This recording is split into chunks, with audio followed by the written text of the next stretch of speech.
While this picture is hardly an image of vitality, energy and enthusiasm, the fact is that it is still better than most people's experience of web-based meetings.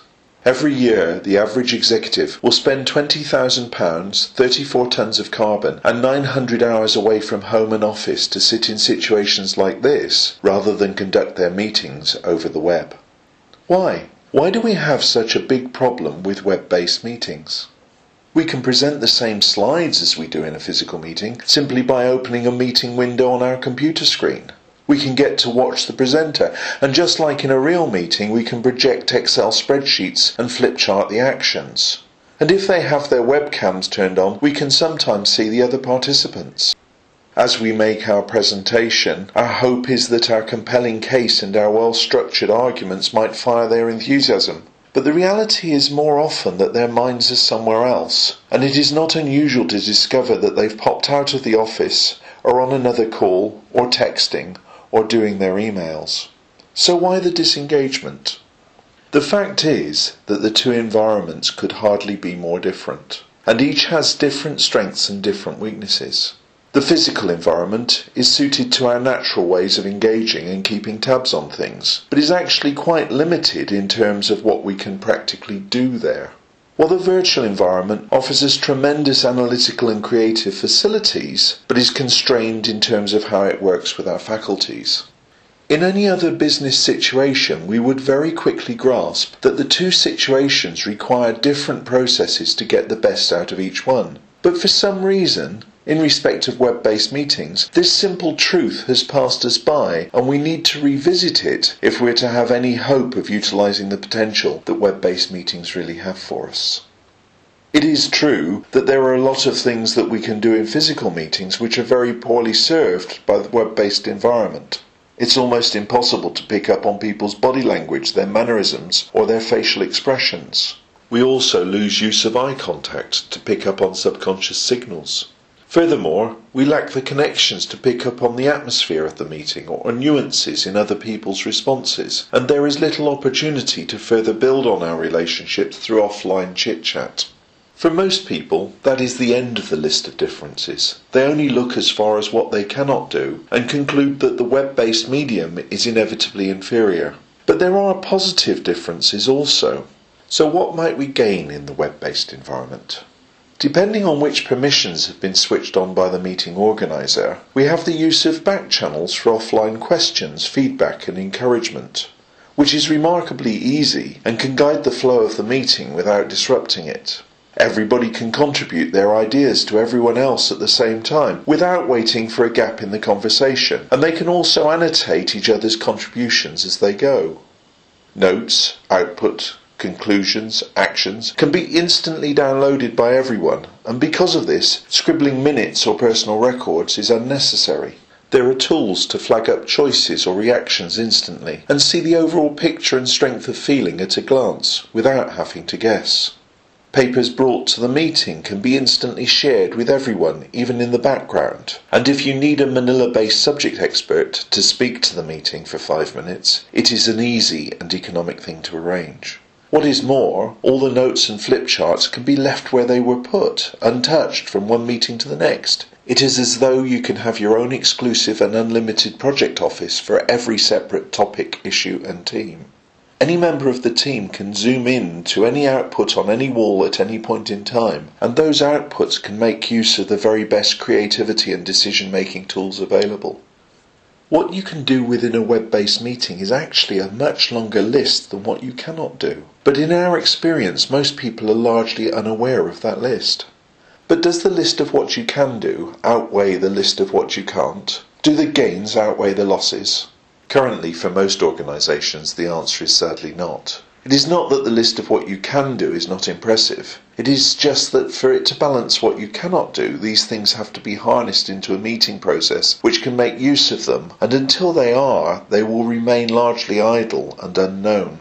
Currently, the process which most people use for web-based meetings is the same one as they use for physical meetings, and so it is diminished by the losses, but totally unable to make use of the gains.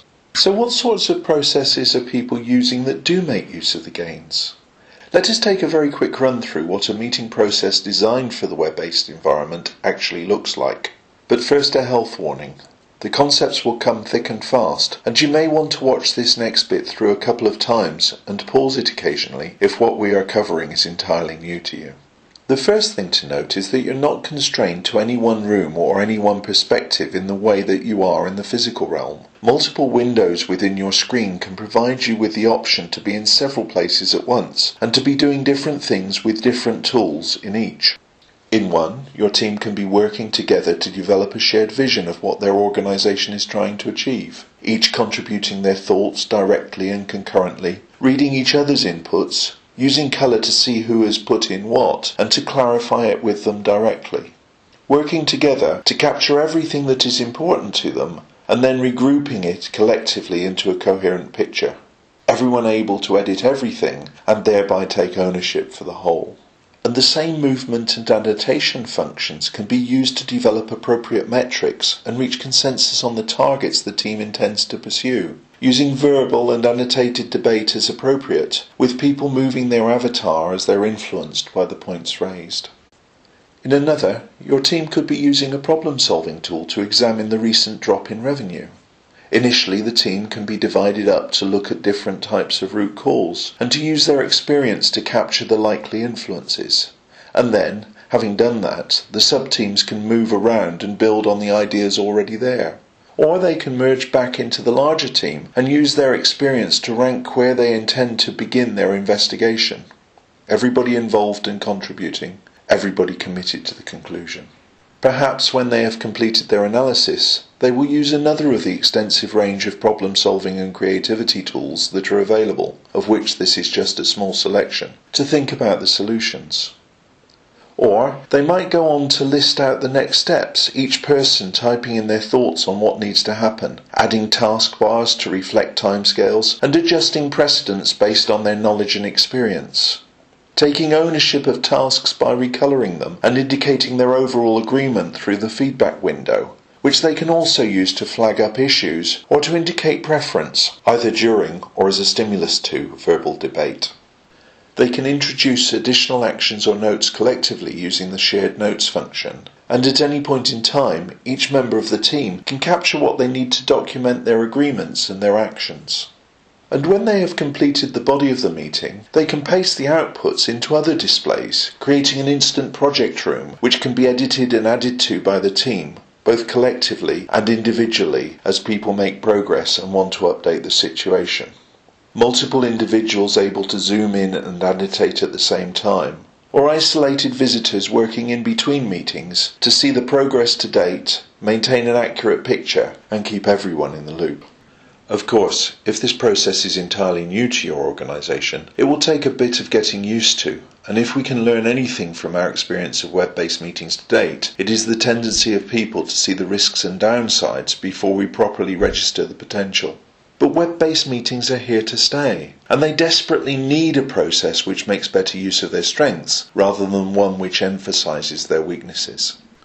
Experts in consensus and decision-making have worked hard over the years to get the participative techniques that you see in front of you accepted into the mainstream of business meetings, mainly because of their accuracy in making good decisions, their ability to solicit and harness creative insights, and their power in building commitment across the board. But they have struggled because of things like the impracticality of large wall charts in cramped facilities, or getting everyone involved, or the difficulty in documenting the conclusions. But web-based meetings make them easy, almost essential, and the participative nature of the tools brings a level of enthusiasm and energy that is infectious. The end result is more innovative outcomes, better management performance, increased ability to deliver the organisation's purposes, and the opportunity to avoid approximately 50% of current business travel. And these things come together to impact all aspects of the triple bottom line, bringing huge benefits to customers, employees and shareholders alike. The technology to do this is almost certainly preloaded into what you have sat on your desk at the moment. It is part of what you are already paying for. The only missing piece of the jigsaw puzzle is developing the skills in your people to make full use of its potential. I foresee I'll have a programme of skills development that can equip everyone to effectively participate in what you have seen, at a cost of around 12 hours per person, and to equip people to design and run such sessions in about twice that time. which if you think about it is not that much different to the time commitment required by not doing it. For further information, we would recommend the book Meeting by Design, written by Michael Klargo and available through Amazon.